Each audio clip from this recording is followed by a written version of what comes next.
खालिस्तानी आतंकी गुरपतवंत सिंह पन्नू को कथित तौर पर मारे जाने की साजिश के मामले में की जांच भारत और अमेरिका मिलकर कर रहे हैं। न्यूज एजेंसी एएनआई को दिए इंटरव्यू में ये बात भारत में अमेरिकी राजदूत एरिक गॉरसेटी ने कही।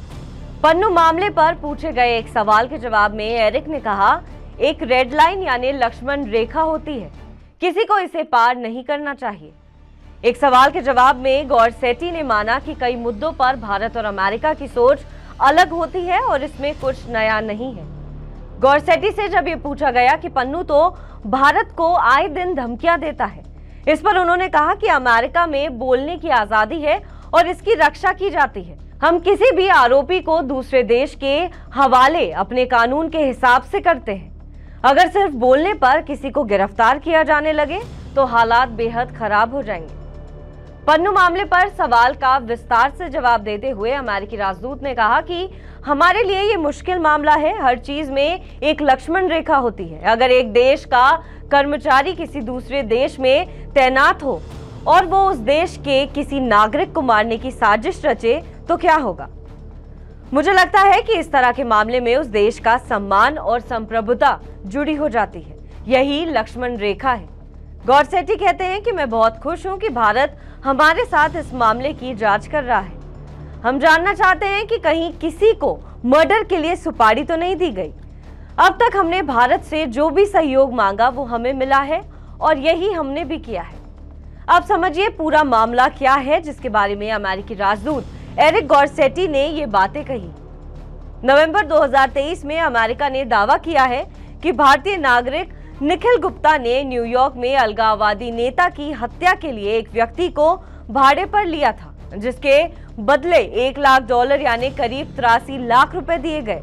अमेरिकी कोर्ट में पेश किए गए दस्तावेजों के मुताबिक निखिल गुप्ता को भारत सरकार के एक कर्मचारी से निर्देश मिले थे। कथित साजिश में किस अलगाववादी नेता की हत्या की जानी थी उसकी जानकारी अभियोजन पक्ष ने नहीं दी है, लेकिन मीडिया रिपोर्ट्स के मुताबिक निशाने पर अलगाववादी नेता गुरपतवंत सिंह पन्नू था। अमेरिका ने इस मामले को शीर्ष स्तर पर भारत के सामने उठाया था। तब भारतीय विदेश मंत्रालय ने कहा था कि वो इन आरोपों को गंभीरता से ले रहा है। हालांकि अभियोग में किसी भारतीय अधिकारी का नाम नहीं था। मामले की जांच में अमेरिका के अलावा भारतीय विदेश मंत्रालय भी शामिल है। एसएफजे चीफ गुरपतवंत सिंह पन्नू कौन है, उसे भारत ने आतंकी क्यों घोषित किया है, ये भी आपको बता देते हैं। गुरपतवंत सिंह पन्नू मूल रूप से अमृतसर के खानकोट का रहने वाला है। पंजाब यूनिवर्सिटी से लॉ की पढ़ाई की है। फिलहाल अमेरिका में वकालत कर रहा है और एसएफजे सलाहकार भी है। अमेरिका के साथ साथ कनाडा की भी नागरिकता रखता है और साल 2007 में पन्नू ने सिख फॉर जस्टिस की स्थापना की थी।